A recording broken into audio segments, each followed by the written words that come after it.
Desde Reno, Nevada, en la Iglesia Cristiana Vino Nuevo, sean bienvenidos todos una vez más. Llegó el momento para escuchar el mensaje de Dios. Y como un solo pueblo en unidad de espíritu, abre tu corazón a Él recibiendo su palabra. Atesórala dentro de tu corazón. Bien, nos hemos quedado ahí en el verso 14 y luego vamos en esta noche a hablar de los versos 15 hasta, vamos a ver, hasta el 23. Vamos a leerlos en el nombre del Señor y dice: Por tanto, cuando veáis en el lugar santo la abominación desoladora de que habló el profeta Daniel, el que lee entienda.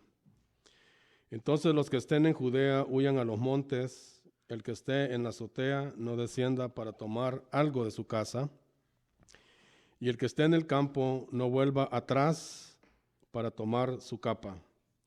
Mas ay de las que estén encintas y de las que críen en aquellos días. Orad pues que vuestra huida no sea en invierno ni en día de reposo. Porque habrá entonces gran tribulación, cual no la ha habido desde el principio del mundo hasta ahora, ni la habrá. Y si aquellos días no fuesen acortados, nadie sería salvo. Mas por causa de los escogidos, aquellos días serán acortados.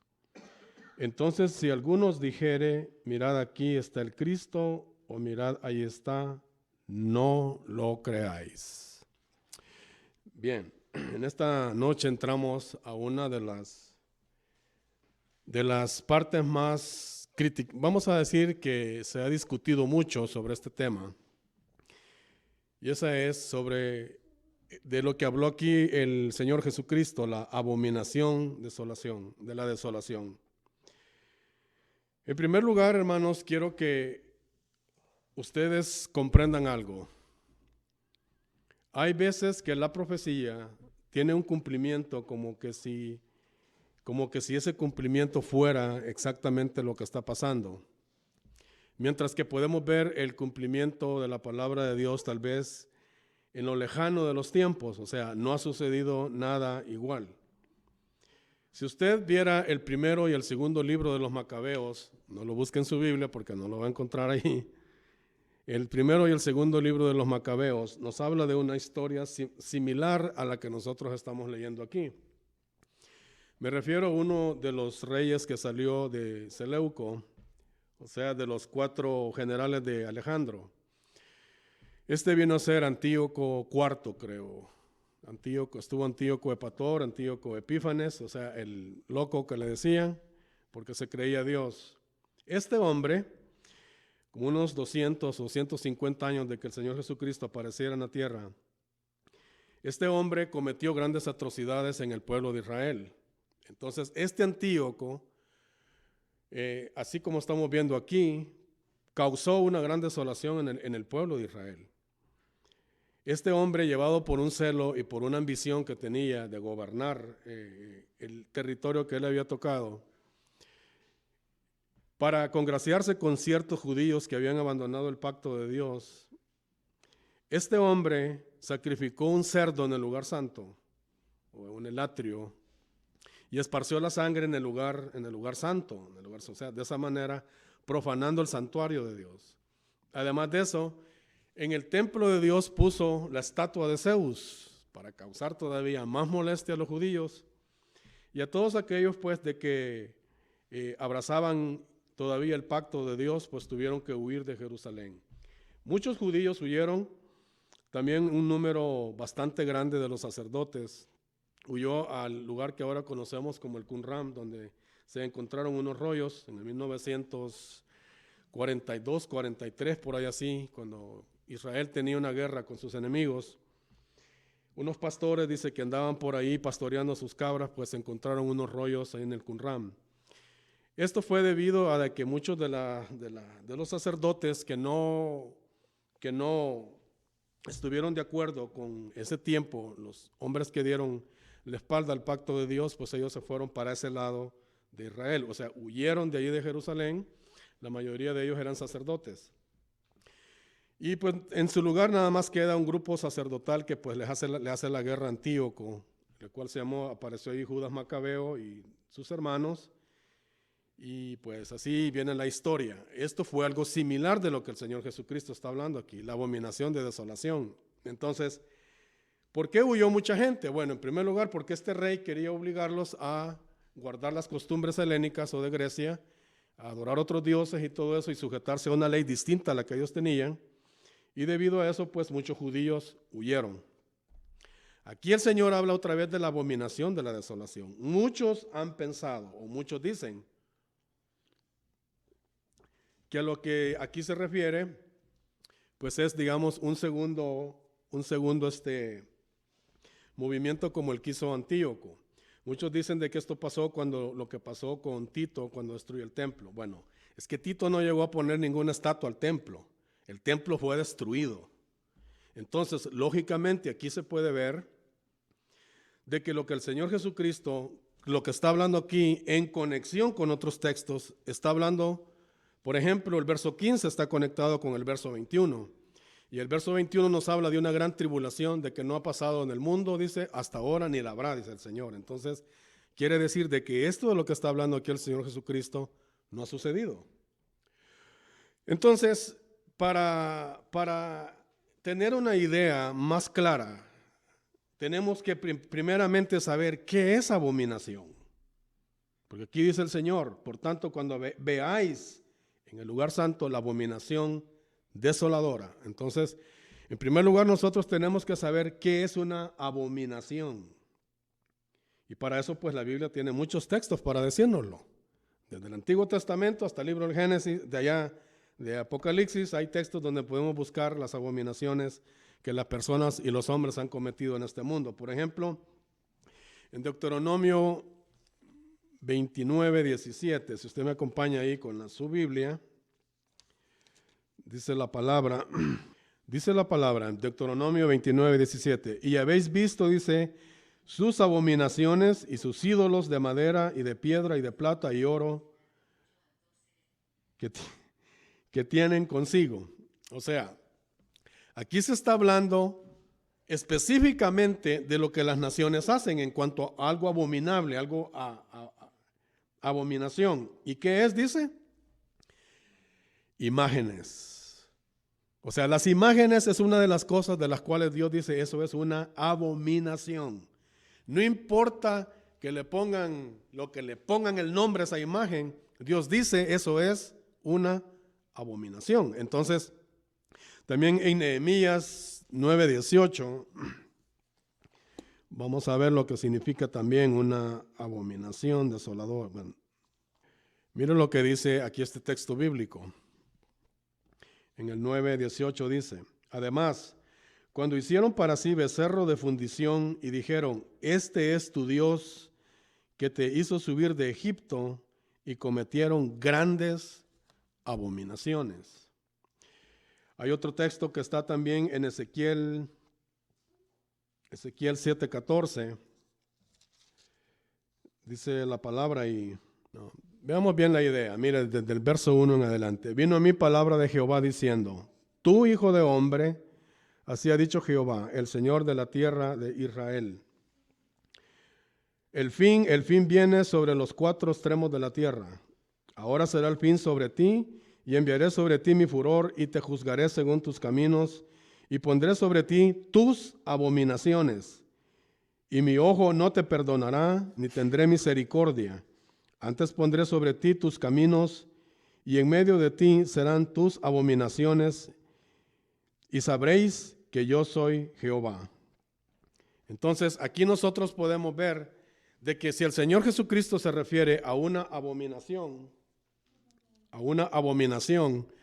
lo que se está simplemente refiriendo Jesús es a un culto, a una adoración, a una, vamos a decir, nueva idea o nueva doctrina, o un nuevo despertar, como dicen muchos ahora, del cual la gente, hermanos, va a quedar totalmente engañada.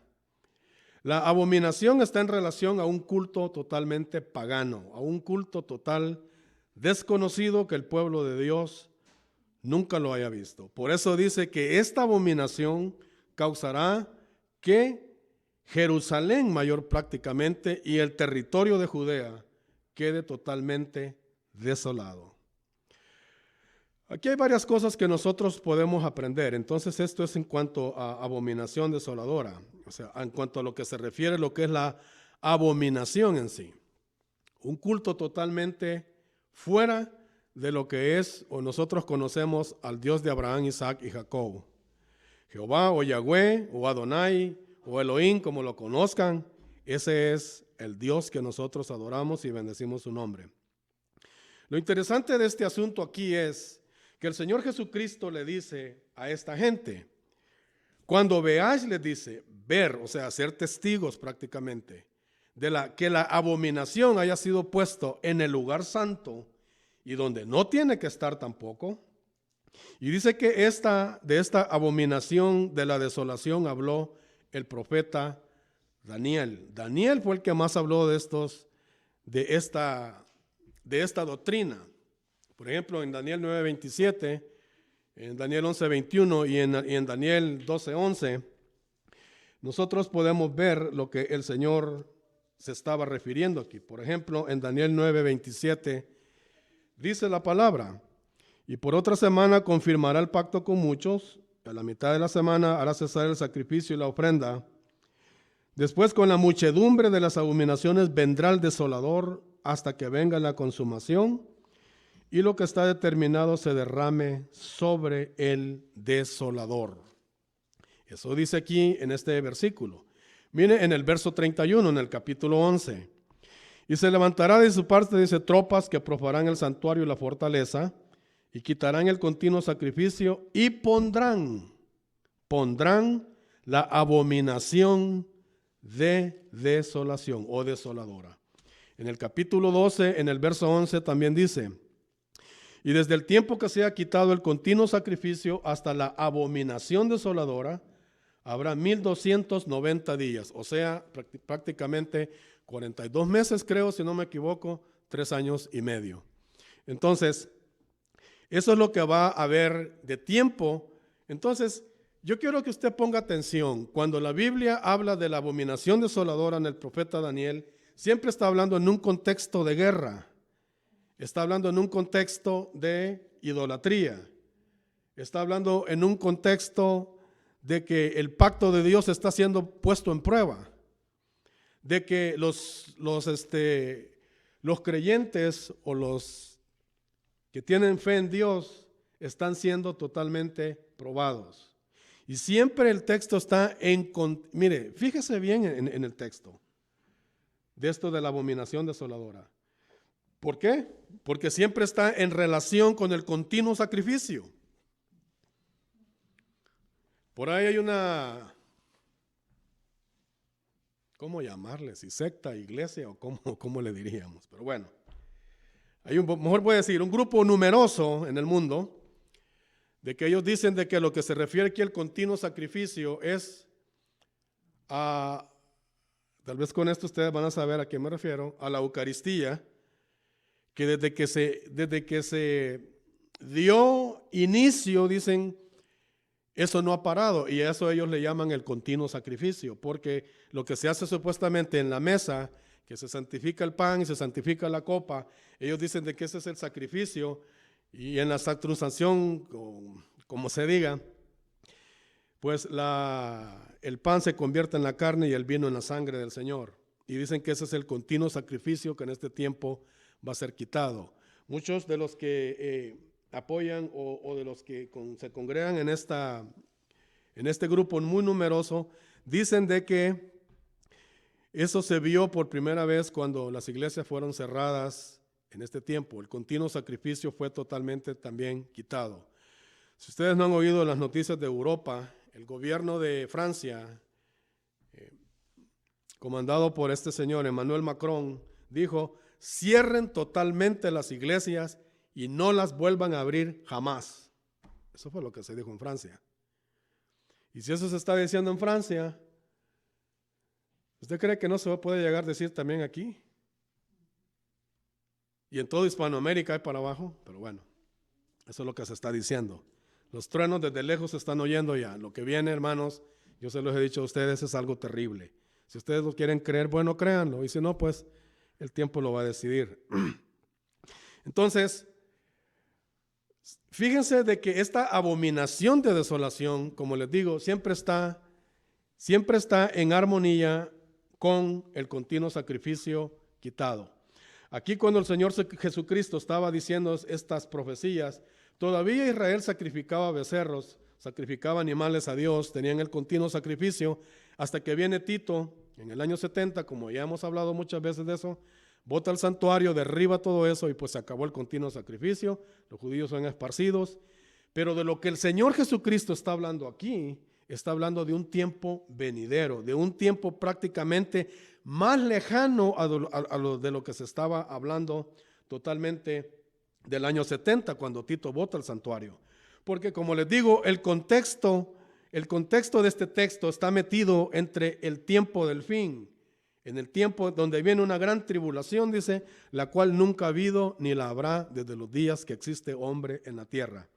Además de eso, el Señor Jesucristo les dice, desde el verso 16 en adelante, todos estos textos están en contexto con lo que se habló de la abominación desoladora. Entonces, nosotros para comprender estos textos tenemos que ver por qué se desprende después de todo esto de lo que se habló de la abominación de desolación. Jesús les dice a sus contemporáneos, cuando vean en el lugar santo, o sea, ver en el lugar santo la abominación desoladora, no regresen del campo a su casa, ni bajen de la azotea, dice, a la casa abajo, ni vuelvan por su capa, dice, sino que huyan. Ve, hermanos, aquí muchas veces, hermanos, el Señor Jesucristo pone alternativas donde no hay ningún plan que hacer. Lo único que se tiene que hacer, ¿qué es? Huir. En este caso, el Señor Jesucristo le dice a sus contemporáneos, pero sabemos que esta profecía está para estos tiempos. Les dice a los que estén en Judea, a los que estén en ese tiempo allí, que cuando vean la abominación desoladora, huyan, no se queden en ese lugar. ¿Por qué les dice él? Porque después de esto lo que viene es una gran tribulación, les dice, cual no la ha habido jamás en el mundo. Entonces, muchos dicen de que esto ya pasó y de que esto pues solamente era para los judíos en aquel entonces. Mi pregunta para estos textos bíblicos es lo siguiente. Cuando el Señor Jesucristo dice, cuando veáis, porque se tiene que ver, ser un testigo ocular, poder ver lo que está sucediendo. Aquí dice, cuando veáis en el lugar santo la abominación desoladora. Óigame, si se habla de un lugar santo, si nosotros tenemos, o sea, si vamos al contexto de la palabra de Dios, cuando nosotros decimos lugar santo, nos estamos refiriendo a uno de los niveles del templo. Y era el templo que estaba entre el atrio y el lugar santísimo. En el medio estaba el lugar santo, donde estaba una manora de oro que tenía 7 brazos y habían 7 candeleros, son 7 candeleros que Aarón y los hijos de él prendían. Cuando el sol caía, esa manora ya tenía que estar prendida. Había también ahí una mesa que tenía 12 panes de la proposición que le llamaban. Ese es el lugar santo. El otro nivel que seguía es el lugar santísimo. Pero yo me he dado cuenta, hermanos, además de eso, que a esa parte de Jerusalén, solo lo que es Jerusalén, la mayoría de las naciones, ¿cómo le llaman? Tierra Santa. Entonces, los judíos eran tan escrupulosos, hermanos, que en su tiempo, en todo lo que era Jerusalén, no permitían ni siquiera ni la crianza de gallinas, mucho menos de cerdos, ni cabros, ni nada. ¿Por qué? Porque ellos consideraban la tierra de Jerusalén una tierra demasiado santa. Entonces, usted lo puede buscar, puede leerlos en los libros. Por ejemplo, en el libro de Josefo se dice mucho de las historias contemporáneas a los apóstoles y al Señor. Nosotros podemos ver entonces de que aquí dice que cuando se ponga en el lugar santo la abominación de desolación, huyan. Yo me pongo a pensar lo siguiente, y eso le estaba preguntando a mi esposa ahora en la casa. Digamos, si yo estoy como a unos 2 o 3 kilómetros de lo que es el lugar donde va a estar puesta esta abominación de desolación, ¿cómo la puedo ver? ¿Cómo me puedo dar cuenta yo de que ahí está ya la abominación? Si dejamos esto para el tiempo de Jesucristo, esto no puede ser posible. Además de eso dice, los que estén en Judea huyan. Él dice inmediatamente huyan. Entonces, como un territorio tan grande como que es Judea, o sea, la parte más grande que le tocó a Judá, como todos los habitantes de Judá se podían dar cuenta de que en el lugar santo ya estaba la abominación desoladora. Si ni siquiera teléfonos que existían en ese tiempo. Y las noticias corrían y hasta duraban hasta 3 meses para llegar a otro lugar. Entonces, ve lo ambiguo o ve, hermano, lo vamos a decir así, o la falta muchas veces de estudiar la Escritura con una mente contemporánea, o sea, ahora, y no irse, hermanos, a 2000 años aproximadamente atrás, donde podemos ver estos textos que realmente pues no calzan si nosotros los queremos poner en un contexto de decir de que todo esto ya se cumplió. Yo les he hablado a ustedes de ciertas cosas que han tenido un cumplimiento parecido a lo que ha sucedido. Aquí el Señor le dice a estas personas, huyan, huyan porque lo que viene es algo terrible. Entonces, hay otras cosas que el Señor Jesucristo menciona aquí. Por ejemplo, que vuestra huida no sea en día de reposo. ¿Quiénes son los que guardan el día de reposo? ¿La iglesia guarda el día de reposo? ¿La iglesia guarda el sábado? La iglesia no guarda el sábado, ni ningún día guarda la iglesia. ¿Por qué? Porque nosotros vivimos día a día con Cristo. Nosotros no estamos bajo una ley, hermanos, en la cual algunas cosas de esta ley fueron específicamente dadas al pueblo de Israel. A nosotros nos acusan de haber quitado el sábado por el domingo. Y que justamente con la Iglesia Católica y con Constantino y con toda esa gente, pues somos pecadores porque hemos tratado de cambiar el día de reposo y hacen un tremendo enredo, como ustedes ya se los he dicho. Pero ¿saben qué? El dueño y el Señor del día es Cristo, no es nadie más. Así es que hay que se las arreglen con Cristo. Entonces el Señor dice aquí, a esa gente le dice, los que están en Judea, por eso el Señor fue específico y les dijo, los que estén en Judea, Judea. ¿Y usted y yo dónde estamos? En Norteamérica. Nosotros no estamos en Judea. A esto les dijo el Señor, huyan, huyan de este lugar. ¿Por qué? Porque va a haber una gran tribulación. Luego les dice, hay de las que estén encintas y de las que críen en aquellos días. Déjenme poner en un contexto más escabroso estas palabras de Cristo.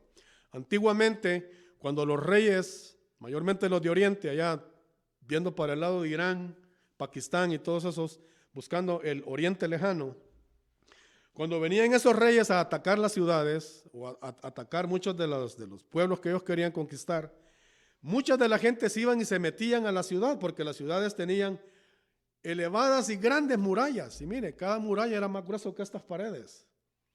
Tanto que hasta gente podía edificar casa encima de esas murallas. Y muchas veces los reyes estaban ahí hasta 2 años, sitiada la ciudad. Tanto que la comida se acababa y las mujeres se tenían que comer hasta sus propios hijos. ¿No lo ha leído usted eso en los libros de los profetas? Jeremías, en Ezequiel, en Isaías. Ahí dice que las mujeres cocinaron a sus hijos y se los comieron. Aquí el Señor dice algo parecido. Ay de las que estén encintas en aquellos días y críen hijos. ¿Por qué? Aquí el Señor lo dice porque va a haber una gran tribulación, va a haber persecución, nuestra fe va a ser puesta a prueba. Bueno, los que estemos en ese tiempo ya está, digamos, a cruzar aquí en la calle, o si ese tiempo está muy lejano, los que estén en ese tiempo, hermanos, dice aquí la palabra que habrá gran tribulación para esas personas, que el Señor Jesucristo dijo, ustedes que están encinta y que están criando niños, la van a ver, dijo, muy feo. Dijo Cristo el Señor. Luego Jesucristo dice, si aquellos días no fuesen acortados, nadie sería salvo. Mas, por causa de los escogidos, aquellos días serán acortados. Entonces aquí podemos ver las siguientes cosas. Número 1, que hay un plan para que esta maldad también trabaje en el mundo. ¿De qué manera va a trabajar esta maldad? Pues aproximadamente nada más 42 meses o sea, 3 años y medio, son aproximadamente los días terribles y grandes de la gran tribulación. Luego lo que dice aquí es de que pueda ser de que el pueblo que se quede, los escogidos, como dice aquí, puedan tener, dice, alguna leve ayuda, los que están, dice, en Judea, y los que están, dice, alrededor, donde va a ser prácticamente el epicentro de esta, donde va a ser puesta la abominación de la desolación. Si nosotros queremos ahondar más y entender más estos textos bíblicos, les voy a decir lo siguiente. Este plan que está en un ambiente todavía escondido porque no se ha revelado totalmente. Lo que viene, lo que leemos por ejemplo en el capítulo 13 de Apocalipsis, en la segunda carta que el apóstol Pablo escribe a los tesalonicenses en el capítulo 2,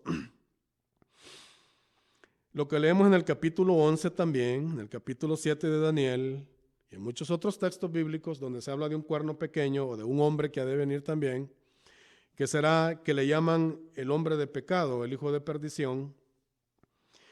En contexto con todo esto que se está hablando aquí, este hombre también hará y provocará grandes ruinas.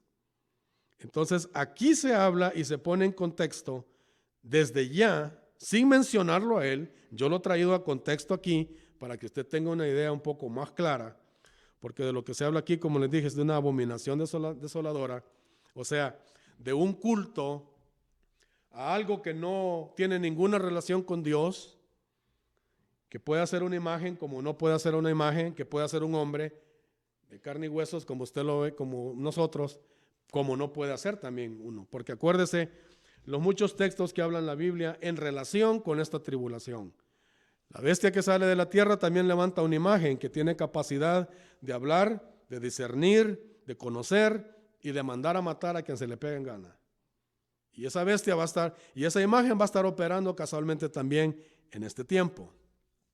Entonces, cuando reunimos toda esta información, nosotros, de que se habla de una imagen, se habla de un cuerno pequeño, se habla de una bestia, se hablan de tiempos de gran tribulación, y se habla del colmo de las abominaciones que se va a cometer, entonces Jesucristo el Señor dijo que aquí no hay alternativas que puedan salvar absolutamente a nadie.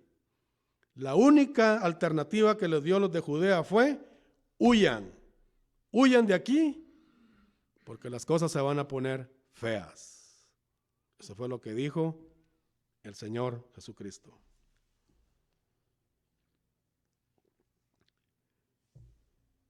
Y mire que Él no dio chance ni siquiera. Él dijo que ni siquiera regresar por la capa, ni siquiera regresar del campo donde se está trabajando a la casa. Si nosotros estuviéramos dentro de este contexto,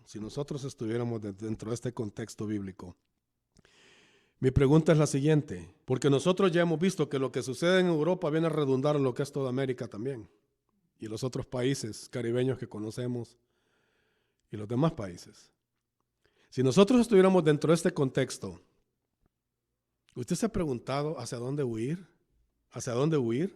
¿Se ha preguntado alguna vez usted, hermano, ¿iré a enfrentar yo esto? Sé que la iglesia tiene una esperanza gloriosa, que hace que el Jesucristo la arrebate de este mundo. Eso es lo que la palabra de Dios también nos enseña. Pero aquí dice que hay un grupo de escogidos que por causa de ellos los tiempos serán acortados. Entonces, si el tiempo es acortado, como les digo, a este plan malévolo que se está describiendo aquí, nada más se le van a dejar actuar 42 meses. Es todo lo que va a actuar, en toda su potencia. Y después, claro, habrá un proceso de transición, otros 75 días en los cuales se pasará a otro, vamos a decir así, a otro milenio. Vendrá el juicio de las naciones, se pasará a al milenio que han prometido también el Señor en los profetas. Después, por eso dice, bienaventurado el que pase hasta 300 y no sé tantos días después, dice. O sea, agregándole a esos 1260 días, 75 días más. El que llegue, dice, hasta esos días, y dice, será bienaventurado. ¿Por qué? Porque habrá pasado al reino milenial de Cristo. Así están de cerca aquí las cosas, cuando se empiecen a ver en el mundo. Pudiera detenerme aquí y explicarle muchas cosas, hermano, pero no hay tiempo, y la verdad no tengo tiempo, y la verdad no quiero, porque a veces los que decimos profecía y todas estas cosas, en vez de caer bien, caemos mal. ¿Por qué? Porque a veces la gente quisiera que uno les hablara nada más cositas de amor y que esto y que el otro, y que, don't worry, brother, no va a pasar nada. Tú nada más te fe en Jesucristo y todo va a estar bien. Y así, cositas así por el estilo. Pero mire lo que dice en Tesalonicenses, en la primera carta. En el capítulo 5, del verso 19 en adelante, dice, no apaguéis al espíritu, no menospreciéis las profecías, examinadlo todo, retened lo bueno, absteneos de toda especie de mal, y el mismo Dios de paz os santifique por completo, todo vuestro espíritu, alma y cuerpo sean guardados irreprensibles para la venida de nuestro Señor Jesucristo. ¿Se fija el verso 20? ¿Qué es lo que dice? No menosprecies las profecías. ¿Por qué? Porque las profecías prácticamente, hermanos, nos están diciendo lo que en el futuro está, lo que se avecina. Mire, yo quisiera ser tan optimista y decirle a usted, hermano, de que este otro encierro que viene va a ser temporal y pasajero. Pero yo me temo que no, esto no va a ser así. Usted piensa que los gobernadores, y usted piensa que los presidentes, y usted piensa que la OMS son los que están diciendo cierren. No son ellos los que están diciendo. Estos simplemente son títeres de los que están atrás moviendo los hilos. Así se lo digo. Yo les he dicho que hay un plan ya puesto en marcha y por eso estamos viendo tantas cosas, hermano, tantas cosas ahorita en el mundo. Y una de ellas, pues casualmente, es esto, el cumplimiento de las profecías enfrente de nuestros ojos. Jesús dijo, nada más, el que tenga que huir, huya, y el que pueda salvarse, sálvase. Prácticamente le dijo el Señor, hablé mucho tiempo, se los dejé advertidos. El verso 25 dice, ya os lo he dicho todo antes. Y el que entendió, bueno, y el que no entendió, pues, se va a tener que enfrentar a las cosas que él prácticamente dijo. Así es la palabra de Dios, hermanos. Aquí se dice que viene un tiempo en el cual prácticamente nosotros ya lo hemos estado viendo. El tiempo de dolores, les dije yo, empujaría todo esto hacia la gran tribulación.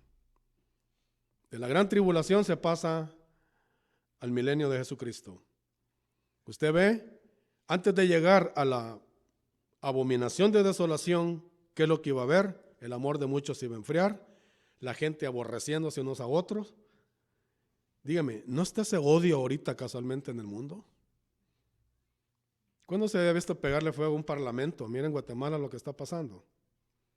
Y le aseguro que si no hubieran salido corriendo de ahí los diputados, pues con todo ellos les traban fuego. Estamos viendo cosas, hermanos, bastante de ponerle atención. Los desórdenes y todo lo que está sucediendo en el mundo. El mundo, hermanos, va en rumbo de lo que el Señor Jesucristo dijo, no lo que yo estoy diciendo. Yo por eso a usted le digo, examine las cosas, examine la Biblia, examine las profecías, vea lo que dice la palabra de Dios. En nombre de nuestro Señor Jesucristo, la Iglesia Cristiana Vino Nuevo les da las gracias por escuchar este precioso mensaje. Esté pendiente de los próximos mensajes. Esperamos les sea de mucha edificación. Y recuerde que si usted se encuentra en Reno, Nevada, nos puede visitar en el 2400 West 7th Street. Bendiciones para usted que nos escucha.